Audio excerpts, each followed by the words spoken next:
ನೆರಳಲ್ಲಿ ಆ ಸೂರ್ಯನೆದುರಲ್ಲಿ ಒಲವಿಂದ ನಾವೀಗ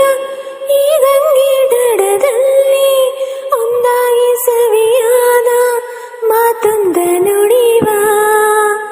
ಈ ಸಂಜೆ ರಂಗಲ್ಲಿ ಈ ತಂಪು ಗಾಳಿಲಿ ಜೊತೆಯಾಗಿ ನಾವೀಗ ಶಂಕರನ ಎದುರಲ್ಲಿ ಹಿಂಪಾಗಿ ಹಿತವಾದ ಮಾತೊಂದ ನುಡಿವ ನೀನೇ ನನ್ನ ಪ್ರಾಣ ನಮ್ಮ ಪ್ರಣಯ ಮಧುರ ಗಾನ ನೀನೇ ನನ್ನ ಪ್ರಾಣ ನಮ್ಮ ಪ್ರಣಯ ಮಧುರ ಗಾನ ನಿನ್ನ ಬಿಡಲಾರೆ ನಾನೆಂದಿಗೂ ಜ್ಯೋತಿಯಾಗಿ ಹಿತವಾ